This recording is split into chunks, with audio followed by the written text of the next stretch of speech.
ਇਹ ਗੱਲ 1919 ਦੀ ਹੈ ਭਾਈ ਸਾਹਿਬ, ਜਦੋਂ ਰੋਲਟ ਐਕਟ ਖਿਲਾਫ ਸਾਰੇ ਪੰਜਾਬ ਵਿੱਚ ਐਜੀਟੇਸ਼ਨ ਚੱਲ ਰਹੀ ਸੀ।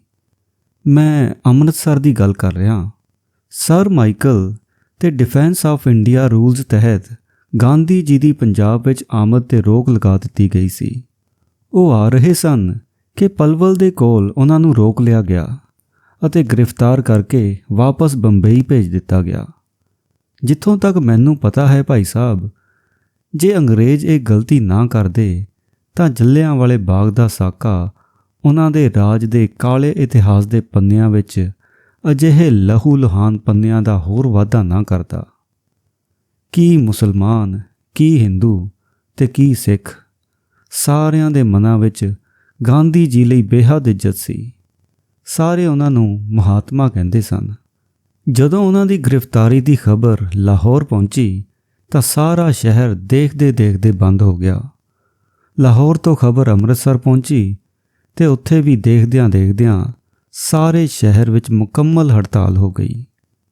ਕਿਹਾ ਜਾਂਦਾ ਹੈ ਕਿ 9 ਅਪ੍ਰੈਲ ਦੀ ਸ਼ਾਮ ਨੂੰ ਡਾਕਟਰ ਸਤਪਾਲ ਅਤੇ ਡਾਕਟਰ ਕਿਚਲੂ ਦੀ ਜਲਾਵਤਨੀ ਦੇ ਹੁਕਮ ਡਿਪਟੀ ਕਮਿਸ਼ਨਰ ਨੂੰ ਮਿਲ ਗਏ ਸਨ, ਪਰ ਉਹ ਉਹਨਾਂ ਨੂੰ ਲਾਗੂ ਕਰਨ ਲਈ ਅਜੇ ਤਿਆਰ ਨਹੀਂ ਸੀ, ਇਸ ਲਈ ਕਿ ਉਹਦੇ ਖਿਆਲ ਵਿੱਚ ਅੰਮ੍ਰਿਤਸਰ ਵਿੱਚ ਕਿਸੇ ਵੀ ਗੱਲ ਦਾ ਕੋਈ ਖਤਰਾ ਨਹੀਂ ਸੀ।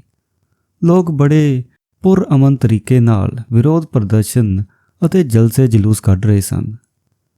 ਕਿਸੇ ਤਰ੍ਹਾਂ ਦੀ ਹਿੰਸਾ ਦਾ ਕੋਈ ਸਵਾਲ ਨਹੀਂ ਸੀ ਪੈਦਾ ਹੁੰਦਾ। ਮੈਂ ਆਪਣੀ ਅੱਖੀਂ ਡਿੱਠਾ ਹਾਲ ਦੱਸ ਰਿਹਾ ਹਾਂ। 9 ਤਰੀਕ ਨੂੰ ਰਾਮਨੌਮੀ ਸੀ। ਜਲੂਸ ਨਿਕਲਿਆ, ਪਰ ਮਜਾਲ ਹੈ ਜੇ ਕਿਸੇ ਨੇ ਹਾਕਮਾਂ ਦੀ ਮਰਜ਼ੀ ਦੇ ਖਿਲਾਫ ਇੱਕ ਕਦਮ ਵੀ ਚੁੱਕਿਆ ਹੋਵੇ। ਪਰ ਭਾਈ ਸਾਹਿਬ, ਇਹ ਸਰ ਮਾਈਕਲ ਵੀ ਬੜੀ ਪੁੱਠੀ ਖੋਪੜੀ ਵਾਲਾ ਆਦਮੀ ਸੀ। ਉਹਨੇ ਡਿਪਟੀ ਕਮਿਸ਼ਨਰ ਦੀ ਇੱਕ ਨਾ ਸੁਣੀ। ਉਸ 'ਤੇ ਤਾਂ ਬਸ ਇਹ ਡਰ ਸਵਾਰ ਸੀ ਕਿ ਇਹ ਪੰਜਾਬੀ ਲੀਡਰ ਮਹਾਤਮਾ ਗਾਂਧੀ ਦੇ ਇੱਕ ਇਸ਼ਾਰੇ 'ਤੇ ਅੰਗਰੇਜ਼ਾਂ ਦਾ ਤਖਤਾ ਉਲਟਾ ਦੇਣਗੇ। ਤੇ ਜਿਹੜੀਆਂ ਹੜਤਾਲਾਂ ਹੋ ਰਹੀਆਂ ਹਨ, ਜਿਹੜੇ ਜਲਸੇ ਜਲੂਸ ਨਿਕਲ ਰਹੇ ਨੇ, ਇਹਨਾਂ ਦੇ ਪਰਦੇ ਪਿੱਛੇ ਇਹੀ ਸਾਜ਼ਿਸ਼ ਕੰਮ ਕਰ ਰਹੀ ਹੈ। ਡਾਕਟਰ ਕਿਚਲੂ ਅਤੇ ਡਾਕਟਰ ਸਤਪਾਲ ਦੀ ਜਲਾਵਤਨੀ ਦੀ ਖਬਰ ਇੱਕਦਮ ਸਾਰੇ ਸ਼ਹਿਰ ਵਿੱਚ ਅੱਗ ਵਾਂਗ ਫੈਲ ਗਈ। ਦਿਲ ਹਰ ਜਣੇ ਦਾ ਕੁਝ ਕਰਨ ਨੂੰ ਕਰਦਾ ਸੀ, ਪਰ ਹਰ ਸਮੇਂ ਧੁੜਕੂ ਜਿਹਾ ਵੀ ਲੱਗਿਆ ਰਹਿੰਦਾ ਸੀ ਕਿ ਕੋਈ ਬਹੁਤ ਵੱਡਾ ਹਾਦਸਾ ਵਾਪਰਨ ਵਾਲਾ ਹੈ। ਪਰ ਭਾਈ ਸਾਹਿਬ, ਜੋਸ਼ ਬਹੁਤ ਜ਼ਿਆਦਾ ਸੀ। ਕਾਰੋਬਾਰ ਬੰਦ ਸਨ। ਸ਼ਹਿਰ ਕਬਰਸਤਾਨ ਬਣਿਆ ਹੋਇਆ ਸੀ। ਪਰ ਇਸ ਕਬਰਸਤਾਨ ਦੀ ਖਾਮੋਸ਼ੀ ਵਿੱਚ ਇੱਕ ਸ਼ੋਰ ਸੀ। ਜਦੋਂ ਡਾਕਟਰ ਕਿਚਲੂ ਅਤੇ ਡਾਕਟਰ ਸਤਪਾਲ ਦੀ ਗ੍ਰਿਫਤਾਰੀ ਦੀ ਖਬਰ ਫੈਲੀ ਤਾਂ ਹਜ਼ਾਰਾਂ ਦੀ ਗਿਣਤੀ ਵਿੱਚ ਲੋਕ ਇਕੱਠੇ ਹੋ ਗਏ ਕਿ ਸਾਰੇ ਮਿਲ ਕੇ ਡਿਪਟੀ ਕਮਿਸ਼ਨਰ ਬਹਾਦਰ ਕੋਲ ਜਾਣ ਅਤੇ ਆਪਣੇ ਪਿਆਰੇ ਲੀਡਰਾਂ ਦੀ ਜਲਾਵਤਨੀ ਦੇ ਹੁਕਮ ਰੱਦ ਕਰਾਉਣ ਲਈ ਉਹਨਾਂ ਨੂੰ ਕਹਿਣ। ਪਰ ਭਾਈ ਸਾਹਿਬ, ਇਹ ਜ਼ਮਾਨਾ ਕਹਿਣ ਸੁਣਦਾ ਨਹੀਂ ਸੀ। ਸਰ ਮਾਈਕਲ ਫਿਰ ਉਹਨਾਂ ਦਾ ਵੀ ਪਿਓ ਸੀ। ਉਹਨੇ ਕਿਸੇ ਦੀ ਗੱਲ ਸੁਣਨੀ ਤਾਂ ਇੱਕ ਪਾਸੇ, ਲੋਕਾਂ ਦੇ ਸ਼ਾਂਤਮਈ ਇਕੱਠ ਨੂੰ ਹੀ ਗੈਰ ਕਾਨੂੰਨੀ ਕਰਾਰ ਦੇ ਦਿੱਤਾ। ਅੰਮ੍ਰਿਤਸਰ, ਉਹ ਅੰਮ੍ਰਿਤਸਰ ਜੋ ਕਦੇ ਆਜ਼ਾਦੀ ਦੀ ਲਹਿਰ ਦਾ ਸਭ ਤੋਂ ਵੱਡਾ ਕੇਂਦਰ ਸੀ, ਜਿਹਨੇ ਸੀਨੇ 'ਤੇ ਜਲ੍ਹਿਆਂਵਾਲੇ ਬਾਗ ਵਰਗਾ ਪਵਿੱਤਰ ਜ਼ਖਮ ਸੀ, ਅੱਜ ਕਿਹੋ ਜਿਹੀ ਹਾਲਤ ਵਿੱਚ ਹੈ। ਉਸ ਪਵਿੱਤਰ ਸ਼ਹਿਰ ਵਿੱਚ ਜੋ ਕੁਝ ਅੱਜ ਤੋਂ 5 ਵਰ੍ਹੇ ਪਹਿਲੇ ਵਾਪਰਿਆ, ਉਹਦੇ ਜ਼ਿੰਮੇਵਾਰ ਵੀ ਅੰਗਰੇਜ਼ ਹੀ ਰਹੇ ਹੋਣਗੇ ਭਾਈ ਸਾਹਿਬ। ਪਰ ਸੱਚ ਪੁੱਛੋ ਤਾਂ ਉਸ ਲਹੂ ਵਿੱਚ ਜੋ ਉੱਥੇ ਵਗਿਆ, ਉਹਦੇ ਵਿੱਚ ਸਾਡੇ ਆਪਣੇ ਹੱਥ ਵੀ ਰੰਗੇ ਹੋਏ ਨਜ਼ਰ ਆਉਂਦੇ ਨੇ। ਖੈਰ, ਡਿਪਟੀ ਕਮਿਸ਼ਨਰ ਸਾਹਿਬ ਦਾ ਬੰਗਲਾ ਸਿਵਲ ਲਾਈਨਸ ਵਿੱਚ ਸੀ ਅਤੇ ਹਰ ਵੱਡਾ ਅਫਸਰ ਤੇ ਹਰ ਵੱਡਾ ਟੋਡੀ ਸ਼ਹਿਰ ਦੇ ਇਸ ਵੱਖਰੇ ਜਿਹੇ ਹਿੱਸੇ ਵਿੱਚ ਰਹਿੰਦੇ ਸਨ। ਜੇ ਤੁਸੀਂ ਅੰਮ੍ਰਿਤਸਰ ਦੇਖਿਆ ਹੋਵੇ ਤਾਂ ਤੁਹਾਨੂੰ ਪਤਾ ਹੋਵੇਗਾ ਕਿ ਸ਼ਹਿਰ ਅਤੇ ਸਿਵਲ ਲਾਈਨਸ ਨੂੰ ਜੋੜਨ ਵਾਲਾ ਇੱਕ ਪੁਲ ਹੈ, ਜਿਸ ਤੋਂ ਲੰਘ ਕੇ ਠੰਡੀ ਸੜਕ 'ਤੇ ਪਹੁੰਚੀਦਾ ਹੈ, ਜਿੱਥੇ ਹਾਕਮਾਂ ਨੇ ਆਪਣੇ ਲਈ ਆਰਜੀ ਸਵਰਗ ਬਣਾਇਆ ਹੋਇਆ ਸੀ। ਹਜੂਮ ਜਦੋਂ ਹਾਲ ਗੇਟ ਦੇ ਕੋਲ ਪਹੁੰਚਿਆ ਤਾਂ ਪਤਾ ਲੱਗਿਆ ਕਿ ਪੁਲ 'ਤੇ ਗੋਰੇ ਘੋੜਸਵਾਰਾਂ ਦਾ ਪਹਿਰਾ ਹੈ। ਹਜੂਮ ਬਿਲਕੁਲ ਨਾ ਰੁਕਿਆ ਤੇ ਅੱਗੇ ਹੀ ਅੱਗੇ ਵੱਧਦਾ ਗਿਆ। ਭਾਈ ਸਾਹਿਬ, ਮੈਂ ਇਸ ਹਜੂਮ ਵਿੱਚ ਸ਼ਾਮਲ ਸਾਂ। ਜੋਸ਼ ਇੰਨਾ ਸੀ ਕਿ ਜਿਸ ਨੂੰ ਬਿਆਨ ਨਹੀਂ ਕੀਤਾ ਜਾ ਸਕਦਾ। ਪਰ ਸਾਰੇ ਹੀ ਨਿਹੱਥੇ, ਕਿਸੇ ਕੋਲ ਇੱਕ ਨਿੱਕੀ ਜਿਹੀ ਸੋਟੀ ਤੱਕ ਵੀ ਨਹੀਂ ਸੀ। ਅਸਲ ਵਿੱਚ ਹਜੂਮ ਤਾਂ ਸਿਰਫ ਇੱਕ ਮਕਸਦ ਨਾਲ ਨਿਕਲਿਆ ਸੀ ਕਿ ਸਮੁੱਚੇ ਰੂਪ ਵਿੱਚ ਆਪਣੀ ਆਵਾਜ਼ ਸ਼ਹਿਰ ਦੇ ਹਾਕਮ ਤੱਕ ਪਹੁੰਚਾਈ ਜਾਵੇ ਅਤੇ ਉਹਨਾਂ ਨੂੰ ਮੈਮੋਰੈਂਡਮ ਦਿੱਤਾ ਜਾਵੇ ਕਿ ਡਾਕਟਰ ਕਿਚਲੂ ਅਤੇ ਡਾਕਟਰ ਸਤਪਾਲ ਨੂੰ ਬਿਨਾਂ ਸ਼ਰਤ ਰਿਹਾ ਕੀਤਾ ਜਾਵੇ। ਹਜੂਮ ਪੁਲ ਵੱਲ ਅੱਗੇ ਸਰਕਦਾ ਗਿਆ ਤੇ ਜਦੋਂ ਪੁਲ ਦੇ ਬਿਲਕੁਲ ਨੇੜੇ ਪਹੁੰਚਿਆ ਤਾਂ ਘੋੜਸਵਾਰ ਗੋਰਿਆਂ ਨੇ ਗੋਲੀਬਾਰੀ ਸ਼ੁਰੂ ਕਰ ਦਿੱਤੀ। ਇੱਕਦਮ ਭਗਦੜ ਮਚ ਗਈ। ਗੋਰੇ ਗਿਣਤੀ ਵਿੱਚ ਕੁਝ ਕੁ ਹੀ ਸਨ ਤੇ ਹਜੂਮ ਵਿੱਚ ਸੈਂਕੜੇ ਲੋਕ ਸ਼ਾਮਿਲ ਸਨ। ਪਰ ਭਾਈ ਸਾਹਿਬ, ਗੋਲੀ ਦੀ ਬੜੀ ਦਹਿਸ਼ਤ ਹੁੰਦੀ ਹੈ। ਅਜਿਹੀ ਹਫੜਾ ਦਫੜੀ ਮਚੀ ਕਿ ਅੱਲਾ ਹੀ ਜਾਣਦਾ ਹੈ। ਕੁਝ ਲੋਕ ਗੋਲੀਆਂ ਨਾਲ ਅਤੇ ਕੁਝ ਭਗਦੜ ਵਿੱਚ ਜ਼ਖਮੀ ਹੋ ਗਏ। ਖੱਬੇ ਪਾਸੇ ਵੱਲ ਇੱਕ ਗੰਦਾ ਨਾਲਾ ਸੀ। ਇੱਕ ਧੱਕਾ ਵੱਜਿਆ ਤਾਂ ਮੈਂ ਸਿੱਧਾ ਨਾਲੇ ਵਿੱਚ ਜਾ ਡਿੱਗਿਆ। ਗੋਲੀਆਂ ਚੱਲਣੀਆਂ ਬੰਦ ਹੋ ਗਈਆਂ ਤਾਂ ਮੈਂ ਉੱਠ ਕੇ ਦੇਖਿਆ ਹਜੂਮ ਤਿੱਤਰ ਬਿੱਤਰ ਹੋ ਚੁੱਕਾ ਸੀ। ਜਿਹੜੇ ਲੋਕ ਜ਼ਖਮੀ ਹੋ ਗਏ ਸਨ ਉਹ ਸੜਕ 'ਤੇ ਪਏ ਸਨ ਤੇ ਪੁਲ 'ਤੇ ਗੋਰੇ ਘੋੜਸਵਾਰ ਹੱਸ ਰਹੇ ਸਨ। ਭਾਈ ਸਾਹਿਬ, ਮੈਨੂੰ ਬਿਲਕੁਲ ਯਾਦ ਨਹੀਂ ਕਿ ਉਸ ਸਮੇਂ ਮੇਰੀ ਦਿਮਾਗੀ ਹਾਲਤ ਕਿਹੋ ਜਿਹੀ ਸੀ। ਮੇਰਾ ਖਿਆਲ ਹੈ ਕਿ ਮੇਰੇ ਹੋਸ਼ੋ-ਹਵਾਸ ਪੂਰੀ ਤਰ੍ਹਾਂ ਸਹੀ ਸਲਾਮਤ ਨਹੀਂ ਸਨ।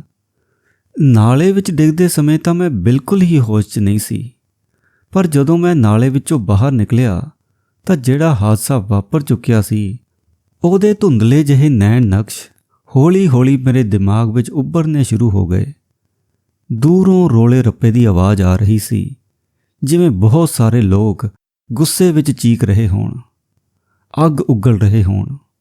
ਮੈਂ ਗੰਦਾ ਨਾਲਾ ਪਾਰ ਕਰਕੇ ਜ਼ਾਹਰਾ ਪੀਰ ਦੇ ਤਕੀਏ ਕੋਲੋਂ ਹੁੰਦਾ ਹੋਇਆ ਹਾਲ ਗੇਟ ਦੇ ਕੋਲ ਪਹੁੰਚਿਆ ਤਾਂ ਮੈਂ ਦੇਖਿਆ ਕਿ 30-40 ਨੌਜਵਾਨ ਜੋਸ਼ ਵਿੱਚ ਹੱਥਾਂ ਵਿੱਚ ਇੱਟਾਂ ਰੋੜੇ ਫੜੀ ਹਾਲ ਗੇਟ ਦੇ ਘੜਿਆਲ ਵੱਲ ਮਾਰ ਰਹੇ ਸਨ। ਘੜਿਆਲ ਦਾ ਸ਼ੀਸ਼ਾ ਟੁੱਟ ਕੇ ਸੜਕ 'ਤੇ ਖਿੱਲਰ ਗਿਆ ਤਾਂ ਇੱਕ ਨੌਜਵਾਨ ਨੇ ਬਾਕੀਆਂ ਨੂੰ ਕਿਹਾ, ਚਲੋ ਮਲਕਾ ਦਾ ਬੁੱਤ ਤੋੜੀਏ। ਦੂਜੇ ਨੇ ਕਿਹਾ, ਨਹੀਂ, ਆਓ ਕੋਤਵਾਲੀ ਨੂੰ ਅੱਗ ਲਾਈਏ। ਤੀਜੇ ਨੇ ਕਿਹਾ, ਚਲੋ ਸਾਰੇ ਬੈਂਕਾਂ ਨੂੰ ਵੀ। ਚੌਥੇ ਨੇ ਉਹਨਾਂ ਸਾਰਿਆਂ ਨੂੰ ਰੋਕਿਆ, ਠਹਿਰੋ, ਇਸ ਨਾਲ ਕੀ ਫਾਇਦਾ ਹੋਵੇਗਾ? ਚਲੋ ਪੁਲੀ 'ਤੇ ਚੱਲ ਕੇ ਗੋਰਿਆਂ ਨੂੰ ਮਾਰੀਏ। ਚੌਥੇ ਨੌਜਵਾਨ ਨੂੰ ਮੈਂ ਪਛਾਣ ਲਿਆ। ਉਹ ਥੈਲਾ ਕੰਜਰ ਸੀ। ਉਹਦਾ ਨਾਂ ਮੁਹੰਮਦ ਤੋਫੈਲ ਸੀ, ਪਰ ਉਹ ਥੈਲੇ ਕੰਜਰ ਦੇ ਨਾਂ ਨਾਲ ਮਸ਼ਹੂਰ ਸੀ, ਇਸ ਲਈ ਕਿ ਉਹ ਤਵਾਇਫ ਦੇ ਪੇਟੋਂ ਸੀ। ਉਹ ਬੜਾ ਆਵਾਰਾਗਰਦ ਸੀ। ਛੋਟੀ ਉਮਰ ਵਿੱਚ ਹੀ ਉਹਨੂੰ ਜੂਏ ਤੇ ਸ਼ਰਾਬ ਦੀ ਲੱਤ ਲੱਗ ਗਈ ਸੀ। ਉਹਦੀਆਂ 2 ਭੈਣਾਂ ਸਨ, ਸ਼ਮਸ਼ਾਦ ਤੇ ਅਲਮਾਸ। ਆਪਣੇ ਜ਼ਮਾਨੇ ਦੀਆਂ ਬੜੀਆਂ ਹੁਸੀਨ ਤਵਾਇਫਾਂ ਸਨ। ਸ਼ਮਸ਼ਾਦ ਦਾ ਗਲਾ ਬਹੁਤ ਵਧੀਆ ਸੀ। ਉਸ ਦਾ ਮੁਜਰਾ ਸੁਣਨ ਲਈ ਵੱਡੇ ਵੱਡੇ ਅਮੀਰਜ਼ਾਦੇ ਬੜੀ ਦੂਰੋਂ ਆਉਂਦੇ ਸਨ। ਦੋਵੇਂ ਭੈਣਾਂ ਆਪਣੇ ਭਰਾ ਦੀਆਂ ਕਰਤੂਤਾਂ ਤੋਂ ਦੁਖੀ ਸਨ। ਸ਼ਹਿਰ ਵਿੱਚ ਮਸ਼ਹੂਰ ਸੀ ਕਿ ਦੋਵਾਂ ਨੇ ਇੱਕ ਤਰ੍ਹਾਂ ਨਾਲ ਆਪਣੇ ਭਰਾ ਨਾਲੋਂ ਨਾਤਾ ਤੋੜਿਆ ਹੋਇਆ ਸੀ। ਫਿਰ ਵੀ ਉਹ ਆਪਣੀਆਂ ਜ਼ਰੂਰਤਾਂ ਪੂਰੀਆਂ ਕਰਨ ਲਈ ਕਿਸੇ ਨਾ ਕਿਸੇ ਹੀਲੇ ਵਸੀਲੇ ਆਪਣੀਆਂ ਭੈਣਾਂ ਤੋਂ ਕੁਝ ਨਾ ਕੁਝ ਵਸੂਲੀ ਕਰ ਹੀ ਲੈਂਦਾ ਸੀ। ਵਿਅੰਗ ਅਤੇ ਲਤੀਫੇਬਾਜ਼ੀ ਉਹਦੇ ਸੁਭਾਅ ਵਿੱਚ ਕੁੱਟ-ਕੁੱਟ ਕੇ ਭਰੀ ਹੋਈ ਸੀ। ਮਿਰਾਸੀਆਂ ਅਤੇ ਭੰਡਿਆਂ ਦੀ ਲਿਫਾਫੇਬਾਜ਼ੀ ਤੋਂ ਉਹ 10 ਕਦਮ ਪਰੇ ਹੀ ਰਹਿੰਦਾ ਸੀ। ਲੰਬਾ ਕੱਦ, ਸੁਡੋਲ ਹੱਥ ਪੈਰ, ਮਜ਼ਬੂਤ ਕਸਰਤੀ ਪਿੰਡਾ, ਸੋਹਣੇ ਨੈਣ ਨਕਸ਼ ਉਹਦਾ ਖਾਸਾ ਸਨ। ਜੋਸ਼ ਵਿੱਚ ਆਏ ਮੁੰਡਿਆਂ ਨੇ ਉਹਦੀ ਗੱਲ ਨਾ ਸੁਣੀ ਤੇ ਮਲਕਾ ਦੇ ਬੁੱਤ ਵੱਲ ਜਾਣ ਲੱਗੇ। ਉਹਨੇ ਫਿਰ ਉਹਨਾਂ ਨੂੰ ਕਿਹਾ, ਮੇਰੀ ਗੱਲ ਸੁਣੋ, ਨਾ ਗਵਾਓ ਆਪਣਾ ਹੋਸ਼, ਇੱਧਰ ਆਓ ਮੇਰੇ ਨਾਲ। ਚਲੋ ਉਹਨਾਂ ਗੋਰਿਆਂ ਨੂੰ ਮਾਰੀਏ ਜਿਨ੍ਹਾਂ ਨੇ ਸਾਡੇ ਬੇਕਸੂਰ ਨਿਹੱਥੇ ਲੋਕਾਂ ਨੂੰ ਜ਼ਖਮੀ ਕੀਤਾ ਹੈ ਤੇ ਕਈਆਂ ਦੀ ਜਾਨ ਲੈ ਲਈ ਹੈ। ਖੁਦਾ ਦੀ ਕਸਮ, ਅਸੀਂ ਸਾਰੇ ਰਲ ਕੇ ਉਹਨਾਂ ਦੀਆਂ ਧੌਣਾਂ ਮਰੋੜ ਸਕਦੇ ਹਾਂ। ਚਲੋ। ਕੁਝ ਮੁੰਡੇ ਮਲਕਾ ਦੇ ਬੁੱਤ ਵੱਲ ਜਾ ਚੁੱਕੇ ਸਨ। ਜਿਹੜੇ ਰਹਿ ਗਏ ਸਨ ਥੈਲੇ ਦੀ ਗੱਲ ਸੁਣ ਕੇ ਰੁਕ ਗਏ। ਥੈਲਾ ਜਦੋਂ ਪੁਲ ਵੱਲ ਵਧਿਆ ਤਾਂ ਉਹ ਵੀ ਉਹਦੇ ਪਿੱਛੇ ਚੱਲਣ ਲੱਗੇ। ਮੈਂ ਸੋਚਿਆ ਕਿ ਮਾਵਾਂ ਦੇ ਇਹ ਲਾਲ ਬੇਕਾਰ ਹੀ ਮੌਤ ਦੇ ਮੂੰਹ ਵਿੱਚ ਜਾ ਰਹੇ ਹਨ। ਮੈਂ ਫੁਹਾਰੇ ਦੇ ਕੋਲ ਦੁਬਕਿਆ ਖੜਾ ਸਾਂ। ਮੈਂ ਉੱਥੋਂ ਹੀ ਥੈਲੇ ਨੂੰ ਆਵਾਜ਼ ਦਿੱਤੀ ਅਤੇ ਕਿਹਾ, ਨਾ ਜਾਓ ਯਾਰੋ, ਕਿਉਂ ਆਪਣੀ ਜਾਨ ਦੇ ਪਿੱਛੇ ਪਏ ਹੋ? ਥੈਲੇ ਨੇ ਮੇਰੀ ਗੱਲ ਸੁਣ ਕੇ ਇੱਕ ਅਜੀਬ ਜਿਹਾ ਠਹਾਕਾ ਮਾਰਿਆ। ਥੈਲਾ ਸਿਰਫ ਇਹ ਦੱਸਣਾ ਚਾਹੁੰਦਾ ਸੀ ਕਿ ਉਹ ਗੋਲੀਆਂ ਤੋਂ ਨਹੀਂ ਡਰਦਾ। ਫਿਰ ਉਹ ਆਪਣੇ ਪਿੱਛੇ ਆ ਰਹੇ ਮੁੰਡਿਆਂ ਨੂੰ ਕਹਿਣ ਲੱਗਾ, ਜੇ ਤੁਸੀਂ ਡਰਦੇ ਹੋ ਤਾਂ ਵਾਪਸ ਚਲੇ ਜਾਓ। ਅਜਿਹੇ ਮੌਕਿਆਂ ਵਿੱਚ ਵਧੇ ਹੋਏ ਕਦਮ ਕਦੇ ਵੀ ਪਿੱਛੇ ਨਹੀਂ ਹਟਦੇ, ਤੇ ਉਹ ਵੀ ਉਸ ਸਮੇਂ ਜਦੋਂ ਇੱਕ ਜੋਸ਼ੀਲਾ ਨੌਜਵਾਨ ਜਾਨ ਤਲੀ ਤੇ ਰੱਖ ਕੇ ਅੱਗੇ ਵਧ ਰਿਹਾ ਹੋਵੇ। ਥੈਲਾ ਤੇਜ਼ ਕਦਮਾਂ ਨਾਲ ਅੱਗੇ ਵਧਣ ਲੱਗਾ। ਉਸ ਦੇ ਮਗਰ ਨੌਜਵਾਨ ਵੀ ਤੇਜ਼ ਕਦਮਾਂ ਨਾਲ ਚੱਲਣ ਲੱਗੇ। ਹਾਲ ਗੇਟ ਦੇ ਪੁਲ ਦਾ ਫਾਸਲਾ ਹੈ ਹੀ ਕਿੰਨਾ ਕੁ ਸੀ, ਹੋਵੇਗਾ 60-70 ਗਜ਼ ਦੇ ਲਗਭਗ। ਥੈਲਾ ਸਭ ਤੋਂ ਅੱਗੇ ਸੀ। ਜਿੱਥੋਂ ਪੁਲ ਨੂੰ 2 ਹਿੱਸਿਆਂ ਵਿੱਚ ਵੰਡਣ ਵਾਲਾ ਜੰਗਲਾ ਸ਼ੁਰੂ ਹੁੰਦਾ ਹੈ, ਉੱਥੋਂ ਕੋਈ 15-20 ਕਦਮਾਂ ਦੇ ਫਾਸਲੇ ਤੇ 2 ਘੋੜਸਵਾਰ ਗੋਰੇ ਖੜੇ ਸਨ। ਇੱਕਦਮ ਥੈਲੇ ਨੇ ਨਾਅਰਾ ਲਾਇਆ। ਜਦੋਂ ਉਹ ਜੰਗਲੇ ਦੇ ਸਿਰੇ ਕੋਲ ਪਹੁੰਚਿਆ ਤਾਂ ਉੱਧਰੋਂ ਫਾਇਰ ਹੋਇਆ। ਮੇਰੀਆਂ ਅੱਖਾਂ ਆਪਣੇ ਆਪ ਮਿਚ ਗਈਆਂ। ਪਤਾ ਨਹੀਂ, ਮੈਨੂੰ ਇੰਜ ਲੱਗਾ ਜਿਵੇਂ ਉਹ ਡਿੱਗ ਪਿਆ ਏ। ਇਸ ਅਹਿਸਾਸ ਦੇ ਨਾਲ ਹੀ ਮੈਂ ਬੜੀ ਮੁਸ਼ਕਲ ਨਾਲ ਆਪਣੀਆਂ ਅੱਖਾਂ ਖੋਲ੍ਹੀਆਂ। ਮੈਂ ਦੇਖਿਆ ਕਿ ਉਹ ਪਿੱਛੇ ਵੱਲ ਦੇਖਦਾ ਹੋਇਆ ਅੱਗੇ ਵਧ ਰਿਹਾ ਸੀ। ਫਾਇਰ ਹੁੰਦਿਆਂ ਹੀ ਬਾਕੀ ਨੌਜਵਾਨ ਭੱਜ ਉੱਠੇ ਤੇ ਉਹ ਚੀਕ ਰਿਹਾ ਸੀ, ਦੌੜੋ ਨਾ, ਇੱਧਰ ਵੱਲ ਭੱਜੋ। ਉਹਦਾ ਮੂੰਹ ਮੇਰੇ ਵੱਲ ਸੀ ਕਿ ਇੱਕ ਹੋਰ ਫਾਇਰ ਹੋਇਆ। ਉਹਨੇ ਆਪਣੀ ਪਿੱਠ ਤੇ ਹੱਥ ਫੇਰਿਆ ਤੇ ਪਿੱਛੇ ਮੁੜ ਕੇ ਗੋਰਿਆਂ ਵੱਲ ਵੇਖਿਆ। ਹੁਣ ਉਹਦੀ ਪਿੱਠ ਮੇਰੇ ਵੱਲ ਸੀ। ਮੈਂ ਦੇਖਿਆ ਕਿ ਉਹਦੀ ਸਫੈਦ ਬੋਸਕੀ ਦੀ ਕਮੀਜ਼ ਤੇ ਲਾਲ ਧੱਬੇ ਪੈ ਗਏ ਸਨ। ਉਹ ਜ਼ਖਮੀ ਸ਼ੇਰ ਵਾਂਗ ਤੇਜ਼ੀ ਨਾਲ ਅੱਗੇ ਵਧਿਆ ਤੇ ਪਹਿਲੇ ਘੋੜਸਵਾਰ ਗੋਰੇ ਤੇ ਝਪਟਿਆ। ਇੰਨੇ ਵਿੱਚ ਇੱਕ ਹੋਰ ਫਾਇਰ ਹੋਇਆ। ਫਿਰ ਅੱਖ ਦੇ ਫੋਰ ਵਿੱਚ ਪਤਾ ਨਹੀਂ ਕੀ ਹੋਇਆ ਕਿ ਘੋੜੇ ਦੀ ਪਿੱਠ ਖਾਲੀ ਸੀ। ਇੱਕ ਗੋਰਾ ਜ਼ਮੀਨ ਤੇ ਪਿਆ ਸੀ ਤੇ ਥੈਲਾ ਉਹਦੀ ਛਾਤੀ ਤੇ ਚੜ੍ਹਿਆ ਬੈਠਾ ਸੀ। ਦੂਜਾ ਘੋੜਸਵਾਰ ਗੋਰਾ ਜੋ ਨੇੜੇ ਹੀ ਖੜਾ ਸੀ, ਜ਼ਖਮੀ ਥੈਲੇ ਦੀ ਫੁਰਤੀ ਅਤੇ ਝਪਟ ਦੇਖ ਕੇ ਬੁਖਲਾ ਗਿਆ। ਉਹਨੇ ਆਪਣੇ ਬਿਦਕਦੇ ਹੋਏ ਘੋੜੇ ਨੂੰ ਰੋਕਿਆ ਤੇ ਫਿਰ ਧੜਾ-ਧੜ ਫਾਇਰ ਕਰਨ ਲੱਗਾ। ਇਹਦੇ ਬਾਅਦ ਕੀ ਹੋਇਆ ਮੈਨੂੰ ਨਹੀਂ ਪਤਾ। ਮੈਂ ਉਸੇ ਫੁਹਾਰੇ ਕੋਲ ਬੇਹੋਸ਼ ਹੋ ਕੇ ਡਿੱਗ ਪਿਆ। ਭਾਈ ਸਾਹਿਬ, ਜਦੋਂ ਮੈਨੂੰ ਹੋਸ਼ ਆਈ ਤਾਂ ਮੈਂ ਦੇਖਿਆ ਕਿ ਮੈਂ ਆਪਣੇ ਘਰ ਵਿੱਚ ਹਾਂ। ਕੁਝ ਜਾਣ ਪਛਾਣ ਵਾਲੇ ਲੋਕ ਮੈਨੂੰ ਫੁਹਾਰੇ ਕੋਲੋਂ ਚੁੱਕ ਲਿਆਏ ਸਨ। ਉਹਨਾਂ ਦੀ ਜ਼ਬਾਨੀ ਮੈਨੂੰ ਪਤਾ ਲੱਗਿਆ ਕਿ ਪੁਲ ਤੇ ਗੋਲੀ ਚੱਲਣ ਦੀ ਖਬਰ ਸੁਣ ਕੇ ਸਾਰੇ ਸ਼ਹਿਰ ਵਿੱਚ ਬਿਖਰਿਆ ਹਜੂਮ ਭੜਕ ਪਿਆ ਤੇ ਭੜਕਾਹਟ ਦਾ ਨਤੀਜਾ ਇਹ ਨਿਕਲਿਆ ਕਿ ਟਾਊਨ ਹਾਲ ਵਿੱਚ 3 ਬੈਂਕਾਂ ਨੂੰ ਅੱਗ ਲਗਾ ਦਿੱਤੀ ਗਈ। 5-6 ਗੋਰਿਆਂ ਨੂੰ ਮਾਰ ਮੁਕਾਇਆ। ਬੜੀ ਲੁੱਟ ਮਚੀ। ਅੰਗਰੇਜ਼ ਅਫਸਰਾਂ ਨੂੰ ਇੰਨੀ ਲੁੱਟ ਖਸੁੱਟ ਦਾ ਅੰਦਾਜ਼ਾ ਨਹੀਂ ਸੀ। ਜਿਹੜੇ 5-6 ਗੋਰੇ ਉਹਨਾਂ ਨੇ ਮਾਰ ਮੁਕਾਏ ਸਨ, ਇਸੇ ਦਾ ਬਦਲਾ ਲੈਣ ਲਈ ਜੱਲਿਆਂਵਾਲੇ ਬਾਗ ਦਾ ਖੂਨੀ ਸਾਕਾ ਵਾਪਰਿਆ। ਡਿਪਟੀ ਕਮਿਸ਼ਨਰ ਬਹਾਦਰ ਨੇ ਸ਼ਹਿਰ ਦੀ ਵਾਗਡੋਰ ਜਨਰਲ ਡਾਇਰ ਦੇ ਸਪੁਰਦ ਕਰ ਦਿੱਤੀ। ਜਨਰਲ ਨੇ 12 ਅਪ੍ਰੈਲ ਨੂੰ ਫੌਜੀਆਂ ਨਾਲ ਸ਼ਹਿਰ ਦੇ ਵੱਖ-ਵੱਖ ਬਾਜ਼ਾਰਾਂ ਵਿੱਚ ਫੌਜੀ ਮਾਰਚ ਕੀਤਾ ਅਤੇ ਦਰਜਨਾਂ ਬੇਗੁਨਾਹ ਲੋਕਾਂ ਨੂੰ ਗ੍ਰਿਫਤਾਰ ਕਰ ਲਿਆ। 13 ਅਪ੍ਰੈਲ ਨੂੰ ਵਿਸਾਖੀ ਵਾਲੇ ਦਿਨ ਜੱਲਿਆਂਵਾਲੇ ਬਾਗ ਦਾ ਜਲਸਾ ਹੋਇਆ। ਲਗਭਗ 25,000 ਲੋਕਾਂ ਦਾ ਇਕੱਠ ਸੀ। ਜਨਰਲ ਡਾਇਰ ਸ਼ਸਤਰਧਾਰੀ ਗੋਰਖਿਆਂ ਅਤੇ ਸਿੱਖ ਫੌਜੀਆਂ ਦੇ ਦਸਤਿਆਂ ਨਾਲ ਉੱਥੇ ਪਹੁੰਚਿਆ ਤੇ ਫਿਰ ਨਿਹੱਥੇ ਲੋਕਾਂ ਤੇ ਗੋਲੀਆਂ ਦਾ ਮੀਂਹ ਵਰਾ ਦਿੱਤਾ।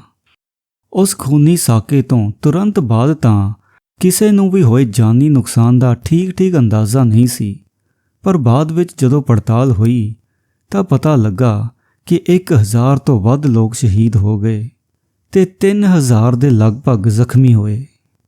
ਪਰ ਮੈਂ ਤਾਂ ਥੈਲੇ ਕੰਜਰ ਦੀ ਗੱਲ ਕਰ ਰਿਹਾ ਸਾਂ। ਭਾਈ ਸਾਹਿਬ, ਅੱਖੀਂ ਡਿੱਠਾ ਤੁਹਾਨੂੰ ਦੱਸ ਚੁੱਕਾ ਹਾਂ। ਬੇਐਬ ਹੈ ਖੁਦਾ ਦੀ ਜਾਤ। ਥੈਲੇ ਮਰਹੂਮ ਵਿੱਚ ਚਾਰੇ ਐਬ ਸ਼ਰਈ ਸਨ। ਉਹ ਇੱਕ ਪੇਸ਼ੇਵਰ ਤਵਾਇਫ ਦੀ ਕੁੱਖੋਂ ਸੀ, ਪਰ ਸੀ ਉਹ ਬੜਾ ਜਿਗਰੇ ਵਾਲਾ। ਮੈਂ ਹੁਣ ਇਹ ਯਕੀਨ ਨਾਲ ਕਹਿ ਸਕਦਾ ਹਾਂ ਕਿ ਉਸ ਮਲੀਨ ਘੋੜਸਵਾਰ ਗੋਰੇ ਦੀ ਪਹਿਲੀ ਗੋਲੀ ਵੀ ਥੈਲੇ ਨੂੰ ਹੀ ਲੱਗੀ ਸੀ। ਜੋਸ਼ ਦੀ ਹਾਲਤ ਵਿੱਚ ਉਹ ਮਹਿਸੂਸ ਤੱਕ ਨਾ ਕਰ ਸਕਿਆ ਕਿ ਉਹਦੀ ਛਾਤੀ ਵਿੱਚ ਗਰਮ ਬਰੂਦ ਲੈ ਚੁੱਕਾ ਹੈ। ਉਹ ਤਾਂ ਪਹਿਲੇ ਫਾਇਰ ਦੀ ਆਵਾਜ਼ ਸੁਣਦਿਆਂ ਹੀ ਧੌਣ ਘੁਮਾ ਕੇ ਭੱਜਦੇ ਹੋਏ ਨੌਜਵਾਨਾਂ ਨੂੰ ਆਵਾਜ਼ਾਂ ਮਾਰ ਰਿਹਾ ਸੀ। ਦੂਜੀ ਗੋਲੀ ਉਹਦੀ ਪਿੱਠ ਵਿੱਚ ਲੱਗੀ ਸੀ ਅਤੇ ਤੀਜੀ ਛਾਤੀ ਵਿੱਚ। ਮੈਂ ਦੇਖ ਤਾਂ ਨਹੀਂ ਸਕਿਆ, ਪਰ ਸੁਣਿਆ ਹੈ ਕਿ ਜਦੋਂ ਉਹਦਾ ਮੁਰਦਾ ਜਿਸਮ ਗੋਰੇ ਦੇ ਜਿਸਮ ਤੋਂ ਵੱਖ ਕੀਤਾ ਗਿਆ ਸੀ ਤਾਂ ਉਹਦੇ ਦੋਵੇਂ ਹੱਥਾਂ ਦੀਆਂ ਉਂਗਲਾਂ ਗੋਰੇ ਦੀ ਗਰਦਨ ਵਿੱਚ ਇੰਜ ਖੁੱਭੀਆਂ ਹੋਈਆਂ ਸਨ ਕਿ ਬੜੀ ਮੁਸ਼ਕਿਲ ਨਾਲ ਹੀ ਉਹਨਾਂ ਨੂੰ ਵੱਖ ਕੀਤਾ ਜਾ ਸਕਿਆ। ਗੋਰਾ ਜਹੰਨਮ ਵਿੱਚ ਪਹੁੰਚ ਚੁੱਕਾ ਸੀ। ਦੂਜੇ ਦਿਨ ਜਦੋਂ ਥੈਲੇ ਦੀ ਲਾਸ਼ ਦਫਨਾਉਣ ਲਈ ਉਹਦੇ ਘਰ ਵਾਲਿਆਂ ਦੇ ਸਪੁਰਦ ਕੀਤੀ ਗਈ ਤਾਂ ਲਾਸ਼ ਗੋਲੀਆਂ ਨਾਲ ਵਿੰਨ੍ਹੀ ਪਈ ਸੀ। ਮੇਰਾ ਖਿਆਲ ਹੈ ਕਿ ਜਦੋਂ ਦੂਜੇ ਘੋੜੇ ਸਵਾਰ ਗੋਰੇ ਨੇ ਥੈਲੇ 'ਤੇ ਆਪਣਾ ਪੂਰਾ ਪਿਸਤੌਲ ਖਾਲੀ ਕੀਤਾ ਤਾਂ ਉਸ ਤੋਂ ਪਹਿਲਾਂ ਹੀ ਥੈਲੇ ਦੀ ਰੂਹ ਦਾ ਭੌਰ ਇਸ ਫਾਨੀ ਪਿੰਜਰੇ ਵਿੱਚੋਂ ਪਰਵਾਜ਼ ਭਰ ਚੁੱਕਾ ਸੀ। ਉਸ ਸ਼ੈਤਾਨ ਦੇ ਬੱਚੇ ਨੇ ਸਿਰਫ ਥੈਲੇ ਦੇ ਮੁਰਦਾ ਜਿਸਮ 'ਤੇ ਹੀ ਚਾਂਦਮਾਰੀ ਕੀਤੀ ਸੀ। ਜਦੋਂ ਉਹਦੀ ਲਾਸ਼ ਮੁਹੱਲੇ ਵਿੱਚ ਲਿਆਂਦੀ ਗਈ ਤਾਂ ਚਾਰੇ ਪਾਸੇ ਕੋਹਰਾਮ ਮਚ ਗਿਆ। ਆਪਣੀ ਬਰਾਦਰੀ ਵਿੱਚ ਉਹ ਇੰਨਾ ਮਕਬੂਲ ਨਹੀਂ ਸੀ, ਪਰ ਉਹਦੀ ਕੀਮਾ ਹੋਈ ਲਾਸ਼ ਦੇਖ ਕੇ ਸਾਰੇ ਧਾਹਾਂ ਮਾਰ ਕੇ ਰੋਣ ਲੱਗੇ। ਉਹਦੀਆਂ ਭੈਣਾਂ ਸ਼ਮਸ਼ਾਦ ਤੇ ਅਲਮਾਸ ਬੇਹੋਸ਼ ਹੋ ਗਈਆਂ। ਜਦੋਂ ਥੈਲੇ ਦਾ ਜਨਾਜ਼ਾ ਨਿਕਲਿਆ ਤਾਂ ਦੋਵੇਂ ਭੈਣਾਂ ਨੇ ਅਜਿਹੇ ਵੈਣ ਪਾਏ ਕਿ ਸੁਣਨ ਵਾਲੇ ਲਹੂ ਦੇ ਅਥਰੂ ਰੋਣ ਲੱਗੇ। ਭਾਈ ਸਾਹਿਬ, ਮੈਂ ਕਿਤੇ ਪੜ੍ਹਿਆ ਸੀ ਕਿ ਫਰਾਂਸ ਦੇ ਇਨਕਲਾਬ ਵਿੱਚ ਪਹਿਲੀ ਗੋਲੀ ਉੱਥੋਂ ਦੀ ਇੱਕ ਆਮ ਵੇਸਵਾ ਨੂੰ ਲੱਗੀ ਸੀ। ਮਰਹੂਮ ਥੈਲਾ ਯਾਨੀ ਮੁਹੰਮਦ ਤੁਫੈਲ ਇੱਕ ਤਵਾਇਫ ਦਾ ਮੁੰਡਾ ਸੀ।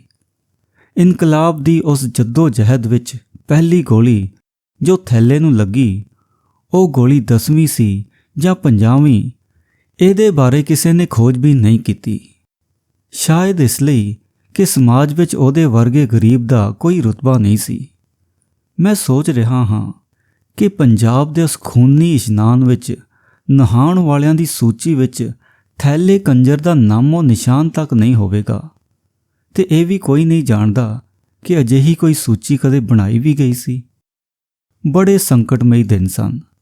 ਫੌਜੀ ਹਕੂਮਤ ਦਾ ਦੌਰ ਸੀ। ਉਹ ਜਿੰਨ ਜਿਸ ਨੂੰ ਮਾਰਸ਼ਲ ਲਾ ਕਹਿੰਦੇ ਨੇ, ਸ਼ਹਿਰ ਦੀ ਹਰ ਗਲੀ ਹਰ ਖੂਚੇ ਵਿੱਚ ਆਦਮ ਬੋ ਕਰਦਾ ਫਿਰਦਾ ਸੀ। ਹਫੜਾ ਦਫੜੀ ਵਿੱਚ ਹੀ ਥੈਲੇ ਗਰੀਬ ਨੂੰ ਜਿਵੇਂ ਕਿਵੇਂ ਜਲਦੀ ਦਫਨਾ ਦਿੱਤਾ ਗਿਆ, ਜਿਵੇਂ ਉਹਦੀ ਮੌਤ ਉਹਦੇ ਸੋਗੀ ਪਿਆਰਿਆਂ ਲਈ ਇੱਕ ਸੰਗੀਨ ਜੁਰਮ ਹੋਵੇ ਤੇ ਉਹ ਇਹਦੇ ਸਾਰੇ ਨਿਸ਼ਾਨ ਜਿਵੇਂ ਮਿਟਾ ਦੇਣਾ ਚਾਹੁੰਦੇ ਹੋਣ। ਬਸ ਭਾਈ ਸਾਹਿਬ, ਥੈਲਾ ਮਰ ਗਿਆ, ਥੈਲਾ ਦਫਨਾ ਦਿੱਤਾ ਗਿਆ ਤੇ ਮੇਰਾ ਹਮਸਫਰ ਪਹਿਲੀ ਵਾਰ ਕੁਝ ਹੋਰ ਕਹਿੰਦੇ ਰੁਕ ਗਿਆ ਤੇ ਫਿਰ ਚੁੱਪ ਹੋ ਗਿਆ। ਟ੍ਰੇਨ ਦੰਦ ਨਾਂਦੀ ਹੋਈ ਭੱਜੀ ਜਾ ਰਹੀ ਸੀ। ਮੈਨੂੰ ਕੁਝ ਅਜਿਹਾ ਲੱਗਿਆ ਜਿਵੇਂ ਪਟੜੀਆਂ ਦੀ ਖੜ ਕਹਿ ਰਹੀ ਹੋਵੇ, ਥੈਲਾ ਮਰ ਗਿਆ, ਥੈਲਾ ਦਫਨਾ ਦਿੱਤਾ ਗਿਆ, ਥੈਲਾ ਮਰ ਗਿਆ, ਥੈਲਾ ਦਫਨਾ ਦਿੱਤਾ ਗਿਆ। ਜਿਵੇਂ ਉਹਦੇ ਇਸ ਮਰਨ ਅਤੇ ਦਫਨਾਉਣ ਵਿਚਕਾਰ ਕੋਈ ਫਾਸਲਾ ਨਾ ਹੋਵੇ, ਜਿਵੇਂ ਉੱਧਰ ਉਹ ਮਰਿਆ, ਇੱਧਰ ਦਫਨਾ ਦਿੱਤਾ ਗਿਆ। ਪਟੜੀਆਂ ਦੀ ਖੜ ਦੇ ਨਾਲ ਹੀ ਉਹਨਾਂ ਦੇ ਬੋਲ ਮੈਨੂੰ ਇੰਜ ਜਜ਼ਬਾਤਾਂ ਭਰੇ ਲੱਗੇ ਕਿ ਮੈਨੂੰ ਆਪਣੇ ਦਿਮਾਗ ਵਿੱਚੋਂ ਪਟੜੀਆਂ ਅਤੇ ਬੋਲਾਂ ਦੋਵਾਂ ਨੂੰ ਵੱਖ-ਵੱਖ ਕਰਨਾ ਪਿਆ। ਮੈਂ ਆਪਣੇ ਹਮਸਫਰ ਨੂੰ ਕਿਹਾ, ਤੁਸੀਂ ਤਾਂ ਕੁਝ ਹੋਰ ਕਹਿਣ ਵਾਲੇ ਸੋ। ਉਹਨੇ ਅਚਾਨਕ ਮੇਰੇ ਵੱਲ ਦੇਖਿਆ। ਜੀ ਹਾਂ, ਇਹ ਦਾਸਤਾਨ ਦਾ ਇੱਕ ਦਰਦਨਾਕ ਹਿੱਸਾ ਅਜੇ ਬਾਕੀ ਹੈ। ਮੈਂ ਪੁੱਛਿਆ, ਉਹ ਕੀ? ਉਹਨੇ ਕਹਿਣਾ ਸ਼ੁਰੂ ਕੀਤਾ, ਮੈਂ ਤੁਹਾਡੇ ਕੋਲ ਅਰਜ਼ ਗੁਜ਼ਾਰ ਚੁੱਕਾ ਹਾਂ ਕਿ ਥੈਲੇ ਦੀਆਂ 2 ਭੈਣਾਂ ਸਨ, ਸ਼ਮਸ਼ਾਦ ਤੇ ਅਲਮਾਸ, ਬੜੀਆਂ ਸੋਹਣੀਆਂ ਸੁਨੱਖੀਆਂ। ਸ਼ਮਸ਼ਾਦ ਲੰਬੀ ਸੀ, ਪਤਲੇ ਨੈਣ ਨਕਸ਼, ਕਾਲੀਆਂ ਮੋਟੀਆਂ ਅੱਖਾਂ, ਠੁਮਰੀ ਕਮਾਲ ਦੀ ਗਾਉਂਦੀ ਸੀ।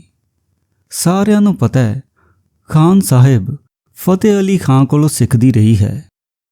ਅਲਮਾਸ ਦੇ ਗਲੇ ਵਿੱਚ ਸੁਰ-ਤਾਲ ਨਹੀਂ ਸੀ, ਪਰ ਨਾਜ਼ ਨਖਰੇ ਵਿੱਚ ਉਹਦਾ ਕੋਈ ਸਾਨੀ ਨਹੀਂ ਸੀ। ਮੁਜਰਾ ਕਰਦੀ ਸੀ ਤਾਂ ਇੰਜ ਲੱਗਦਾ ਸੀ ਜਿਵੇਂ ਉਹਦਾ ਅੰਗ ਬੋਲ ਰਿਹਾ ਹੋਵੇ। ਉਹਦੇ ਹਰ ਭਾਵ ਵਿੱਚ ਜ਼ਖਮੀ ਕਰਨ ਦੀ ਅਦਾ ਹੁੰਦੀ ਸੀ। ਉਹਦੀਆਂ ਅੱਖਾਂ ਵਿੱਚ ਜਾਦੂ ਸੀ ਜੋ ਹਰ ਇੱਕ ਦੇ ਸਿਰ ਚੜ੍ਹ ਕੇ ਬੋਲਦਾ ਸੀ। ਮੇਰੇ ਹਮਸਫਰ ਨੇ ਥੈਲੇ ਦੀਆਂ 2 ਭੈਣਾਂ ਦੀ ਉਸਤਤ ਕਰਦਿਆਂ ਲੋੜ ਤੋਂ ਜ਼ਿਆਦਾ ਸਮਾਂ ਲਾ ਦਿੱਤਾ ਸੀ, ਪਰ ਉਹਨੂੰ ਟੋਕਣਾ ਮੈਨੂੰ ਚੰਗਾ ਨਾ ਲੱਗਿਆ। ਥੋੜ੍ਹੀ ਦੇਰ ਬਾਅਦ ਉਹ ਖੁਦ ਹੀ ਉਸ ਲੰਬੇ ਚੌੜੇ ਚੱਕਰ ਵਿੱਚੋਂ ਬਾਹਰ ਨਿਕਲਿਆ ਅਤੇ ਦਾਸਤਾਨ ਦੇ ਦਰਦਨਾਕ ਹਿੱਸੇ ਵੱਲ ਪਰਤ ਆਇਆ। ਬਸ ਕਿੱਸਾ ਇਹ ਹੈ ਭਾਈ ਸਾਹਿਬ ਕਿ ਉਹਨਾਂ ਆਫਤ ਦੀਆਂ ਪੁੜੀਆਂ ਦੋਵੇਂ ਭੈਣਾਂ ਦੇ ਹੁਸਨ ਦਾ ਜ਼ਿਕਰ ਕਿਸੇ ਖੁਸ਼ਾਮਦੀ ਟੋਡੇ ਨੇ ਗੋਰੇ ਫੌਜੀ ਅਫਸਰਾਂ ਅੱਗੇ ਕਰ ਦਿੱਤਾ। ਜਿਹੜੇ 5-6 ਗੋਰੇ ਮਾਰ ਦਿੱਤੇ ਗਏ ਸਨ, ਉਹਨਾਂ ਵਿੱਚੋਂ ਇੱਕ ਮੇਮ ਵੀ ਸੀ। ਕੀ ਨਾਂ ਸੀ ਉਸ ਚੁੜੇਲ ਦਾ? ਹਾਂ, ਮਿਸ ਸ਼ੈਰੋਡ। ਤੇ ਗੋਰੇ ਫੌਜੀ ਅਫਸਰਾਂ ਨੇ ਫੈਸਲਾ ਕੀਤਾ ਕਿ ਥੈਲੇ ਦੀਆਂ ਦੋਵੇਂ ਭੈਣਾਂ ਨੂੰ ਸੱਦਿਆ ਜਾਵੇ ਤੇ ਉਹਨਾਂ ਕੋਲੋਂ ਦਿਲ ਖੋਲ੍ਹ ਕੇ ਬਦਲਾ ਲਿਆ ਜਾਵੇ। ਤੁਸੀਂ ਸਮਝ ਗਏ ਹੋ ਨਾ ਭਾਈ ਸਾਹਿਬ? ਮੈਂ ਕਿਹਾ, ਜੀ ਹਾਂ। ਮੇਰੇ ਹਮਸਫਰ ਨੇ ਇੱਕ ਹੋਕਾ ਲਿਆ। ਮੌਤ ਦੇ ਇਸ ਸੋਗੀ ਮਾਹੌਲ ਸਮੇਂ ਤਵਾਇਫਾਂ ਵੀ ਮਾਵਾਂ ਭੈਣਾਂ ਹੁੰਦੀਆਂ ਨੇ। ਭਾਈ ਸਾਹਿਬ, ਇਹ ਮੁਲਕ ਆਪਣੀ ਮਾਣ ਮਰਿਆਦਾ ਨੂੰ ਮੇਰਾ ਖਿਆਲ ਹੈ ਭੁੱਲ ਚੁੱਕਾ ਹੈ। ਜਦੋਂ ਉੱਪਰੋਂ ਇਲਾਕੇ ਦੇ ਥਾਣੇਦਾਰ ਨੂੰ ਆਰਡਰ ਮਿਲਿਆ ਤਾਂ ਉਹ ਝਟਪਟ ਤਿਆਰ ਹੋ ਗਿਆ। ਉਹ ਖੁਦ ਸ਼ਮਸ਼ਾਦ ਅਤੇ ਅਲਮਾਸ ਦੇ ਘਰ ਗਿਆ ਤੇ ਉਹਨਾਂ ਨੂੰ ਕਹਿਣ ਲੱਗਾ ਕਿ ਸਾਹਿਬ ਲੋਕਾਂ ਨੇ ਦੋਵਾਂ ਭੈਣਾਂ ਨੂੰ ਬੁਲਾਇਆ ਹੈ। ਉਹ ਤੁਹਾਡਾ ਮੁਜਰਾ ਸੁਣਨਾ ਚਾਹੁੰਦੇ ਨੇ। ਭਰਾ ਦੀ ਕਬਰ ਦੀ ਮਿੱਟੀ ਵੀ ਅਜੇ ਸਿੱਲੀ ਸੀ। ਅੱਲਾ ਨੂੰ ਪਿਆਰਾ ਹੋਏ ਅਜੇ ਸਿਰਫ 2 ਦਿਨ ਹੀ ਹੋਏ ਸਨ ਕਿ ਭੈਣਾਂ ਨੂੰ ਹਾਜ਼ਰ ਹੋਣ ਦਾ ਹੁਕਮ ਦਿੱਤਾ ਗਿਆ ਕਿ ਆਓ, ਹਾਕਮਾਂ ਦੇ ਦਰਬਾਰ ਵਿੱਚ ਨੱਚੋ। ਅਨਿਆਂ ਦਾ ਇਸ ਤੋਂ ਜ਼ਿਆਦਾ ਹੋਰ ਕੀ ਅਨਿਆਂਪੂਰਨ ਤਰੀਕਾ ਹੋ ਸਕਦਾ ਹੈ? ਜ਼ੁਲਮ ਦੀ ਅਜਿਹੀ ਮਿਸਾਲ ਸ਼ਾਇਦ ਹੀ ਕੋਈ ਹੋਰ ਮਿਲ ਸਕੇ। ਹੁਕਮ ਦੇਣ ਵਾਲਿਆਂ ਨੂੰ ਇੰਨਾ ਵੀ ਖਿਆਲ ਨਹੀਂ ਆਇਆ ਕਿ ਤਵਾਇਫਾਂ ਵਿੱਚ ਵੀ ਅਣਖ ਹੁੰਦੀ ਹੈ। ਹੋ ਸਕਦੀ ਹੈ, ਕਿਉਂ ਨਹੀਂ ਹੋ ਸਕਦੀ? ਮੇਰੇ ਹਮਸਫਰ ਨੇ ਇਹ ਸਵਾਲ ਆਪਣੇ ਆਪ ਨੂੰ ਕੀਤਾ, ਪਰ ਉਹ ਸੰਬੋਧਿਤ ਮੈਨੂੰ ਹੀ ਸੀ। ਮੈਂ ਕਿਹਾ, ਹੋ ਸਕਦੀ ਹੈ। ਜੀ ਹਾਂ, ਥੈਲਾ ਉਹਨਾਂ ਦਾ ਭਰਾ ਸੀ। ਉਹਨੇ ਕਿਸੇ ਜੂਏਖਾਨੇ ਦੀ ਲੜਾਈ ਪੜ੍ਹਾਈ ਵਿੱਚ ਜਾਨ ਨਹੀਂ ਗਵਾਈ ਸੀ। ਉਹ ਸ਼ਰਾਬ ਪੀ ਕੇ ਦੰਗਾ ਫਸਾਦ ਕਰਦਿਆਂ ਨਹੀਂ ਮਰਿਆ ਸੀ। ਉਹਨੇ ਆਪਣੇ ਵਤਨ ਖਾਤਰ ਬੜੀ ਬਹਾਦਰੀ ਨਾਲ ਸ਼ਹਾਦਤ ਦਾ ਜਾਮ ਪੀਤਾ ਸੀ। ਉਹ ਇੱਕ ਤਵਾਇਫ ਦੀ ਕੁੱਖੋਂ ਸੀ, ਪਰ ਉਹ ਤਵਾਇਫ ਮਾਂ ਵੀ ਤਾਂ ਸੀ। ਸ਼ਮਸ਼ਾਦ ਅਤੇ ਅਲਮਾਸ ਉਸੇ ਮਾਂ ਦੀਆਂ ਧੀਆਂ ਸਨ। ਉਹ ਥੈਲੇ ਦੀਆਂ ਭੈਣਾਂ ਪਹਿਲਾਂ ਸਨ, ਤਵਾਇਫਾਂ ਬਾਅਦ ਵਿੱਚ ਸਨ। ਉਹ ਥੈਲੇ ਦੀ ਲਾਸ਼ ਦੇਖ ਕੇ ਬੇਹੋਸ਼ ਹੋ ਗਈਆਂ ਸਨ ਤੇ ਜਦੋਂ ਥੈਲੇ ਦਾ ਜਨਾਜ਼ਾ ਨਿਕਲਿਆ, ਉਹਨਾਂ ਨੇ ਅਜਿਹੇ ਵਹਿਣ ਪਾਏ ਸਨ ਕਿ ਸੁਣ ਕੇ ਲੋਕ ਲਹੂ ਦੇ ਅਥਰੂ ਰੋਣ ਲੱਗੇ ਸਨ। ਮੈਂ ਪੁੱਛਿਆ, ਤਾਂ ਕੀ ਹੋ ਗਈਆਂ? ਮੇਰਾ ਹਮਸਫਰ ਥੋੜ੍ਹੀ ਦੇਰ ਚੁੱਪ ਰਿਹਾ ਤੇ ਫਿਰ ਉਦਾਸ ਹੁੰਦਿਆਂ ਕਹਿਣ ਲੱਗਾ, ਜੀ ਹਾਂ, ਉਹ ਗਈਆਂ, ਖੂਬ ਸੱਜ ਧੱਜ ਕੇ। ਇੱਕਦਮ ਮੇਰੇ ਹਮਸਫਰ ਦੀ ਉਦਾਸੀ ਤਿੱਖੀ ਹੋ ਗਈ। ਖੂਬ 16 ਸ਼ਿੰਗਾਰ ਕਰਕੇ ਉਹ ਆਪਣੇ ਬੁਲਾਉਣ ਵਾਲਿਆਂ ਕੋਲ ਗਈਆਂ। ਸੁਣਨ ਵਿੱਚ ਆਇਆ ਕਿ ਖੂਬ ਮਹਿਫਿਲ ਜੰਮੀ। ਦੋਵੇਂ ਭੈਣਾਂ ਨੇ ਆਪਣੇ ਜੌਹਰ ਦਿਖਾਏ। ਚਮਕੀਲੇ ਕੱਪੜਿਆਂ ਵਿੱਚ ਉਹ ਕੋਹ ਕਾਫ ਦੀਆਂ ਪਰੀਆਂ ਲੱਗ ਰਹੀਆਂ ਸਨ। ਸ਼ਰਾਬ ਦੇ ਦੌਰ ਚੱਲਦੇ ਰਹੇ ਤੇ ਉਹ ਨੱਚਦੀਆਂ ਗਾਉਂਦੀਆਂ ਰਹੀਆਂ ਤੇ ਰਾਤ ਦੇ 2 ਵਜੇ ਇੱਕ ਵੱਡੇ ਗੋਰੇ ਅਫਸਰ ਦੇ ਇਸ਼ਾਰੇ ਤੇ ਮਹਿਫਲ ਖਤਮ ਹੋਈ। ਮੇਰਾ ਹਮਸਫਰ ਕੁਝ ਦੇਰ ਚੁੱਪ ਰਿਹਾ। ਫਿਰ ਉਹ ਉੱਠ ਖਲੋਤਾ ਅਤੇ ਝੁਕਦੇ ਹੋਏ ਬਾਰੀ ਵਿੱਚੋਂ ਪਿੱਛੇ ਵੱਲ ਭੱਜਦੇ ਹੋਏ ਦਰਖਤਾਂ ਅਤੇ ਖੰਭਿਆਂ ਨੂੰ ਦੇਖਣ ਲੱਗਿਆ। ਟ੍ਰੇਨ ਦੇ ਪਹੀਆਂ ਅਤੇ ਪਟੜੀ ਦੇ ਲੋਹੇ ਦੇ ਗਾਡਰਾਂ ਦੀ ਗੜਗੜਾਹਟ ਦੀ ਤਾਲ ਉੱਤੇ ਆਖਰੀ 2 ਲਫ਼ਜ਼ ਨੱਚ ਰਹੇ ਸਨ, ਖਤਮ ਹੋਈ। ਮੈਂ ਆਪਣੇ ਦਿਮਾਗ ਵਿੱਚ ਉਹਦੇ ਆਖਰੀ 2 ਲਫ਼ਜ਼ ਗਾਡਰਾਂ ਦੀ ਗੜਗੜਾਹਟ ਨਾਲੋਂ ਤੋੜ ਕੇ ਵੱਖ ਕਰਦੇ ਹੋਏ ਪੁੱਛਿਆ, ਫਿਰ ਕੀ ਹੋਇਆ? ਪਿੱਛੇ ਵੱਲ ਭੱਜਦੇ ਹੋਏ ਦਰਖਤਾਂ ਅਤੇ ਖੰਭਿਆਂ ਤੋਂ ਆਪਣੀਆਂ ਨਜ਼ਰਾਂ ਹਟਾ ਕੇ ਉਹਨੇ ਬੜੇ ਸਖਤ ਲਹਿਜੇ ਵਿੱਚ ਕਿਹਾ। ਫਿਰ ਉਹਨਾਂ ਨੇ ਆਪਣੀਆਂ ਚਮਕੀਲੀਆਂ ਪੋਸ਼ਾਕਾਂ ਪਾੜ ਸੁੱਟੀਆਂ ਅਤੇ ਅਲਫ ਨੰਗੀਆਂ ਹੋ ਕੇ ਕਹਿਣ ਲੱਗੀਆਂ, ਐ ਲਓ, ਸਾਨੂੰ ਦੇਖ ਲਓ, ਅਸੀਂ ਥੈਲੇ ਦੀਆਂ ਭੈਣਾਂ ਹਾਂ। ਉਸ ਸ਼ਹੀਦ ਦੀਆਂ ਭੈਣਾਂ ਜਿਸ ਦੇ ਖੂਬਸੂਰਤ ਜਿਸਮ ਨੂੰ ਤੁਸਾਂ ਸਿਰਫ ਇਸ ਲਈ ਆਪਣੀਆਂ ਗੋਲੀਆਂ ਨਾਲ ਛਲਣੀ ਕਰ ਦਿੱਤਾ ਕਿਉਂਕਿ ਉਸ ਜਿਸਮ ਵਿੱਚ ਆਪਣੇ ਵਤਨ ਨਾਲ ਮੁਹੱਬਤ ਕਰਨ ਵਾਲੀ ਰੂਹ ਵਸੀ ਹੋਈ ਸੀ। ਅਸੀਂ ਉਸੇ ਥੈਲੇ ਦੀਆਂ ਸੋਹਣੀਆਂ ਸੁਨੱਖੀਆਂ ਭੈਣਾਂ ਹਾਂ। ਆਓ ਅਤੇ ਆਪਣੇ ਹਵਸ ਨਾਲ ਸਾਡਾ ਖੁਸ਼ਬੂਆਂ ਵਿੱਚ ਭਿੱਜਿਆ ਜਿਸਮ ਦਾਗੀ ਕਰ ਦਿਓ, ਪਰ ਅਜਿਹਾ ਕਰਨ ਤੋਂ ਪਹਿਲਾਂ ਸਾਨੂੰ ਸਿਰਫ ਇੱਕ ਵਾਰ ਆਪਣੇ ਮੂੰਹਾਂ 'ਤੇ ਥੁੱਕ ਲੈਣ ਦਿਓ। ਇਹ ਕਹਿ ਕੇ ਮੇਰਾ ਹਮਸਫਰ ਚੁੱਪ ਹੋ ਗਿਆ, ਕੁਝ ਇਸ ਤਰ੍ਹਾਂ ਕਿ ਅੱਗੋਂ ਕੁਝ ਵੀ ਨਹੀਂ ਬੋਲੇਗਾ। ਮੈਂ ਤੁਰੰਤ ਪੁੱਛਿਆ, ਫਿਰ ਕੀ ਹੋਇਆ?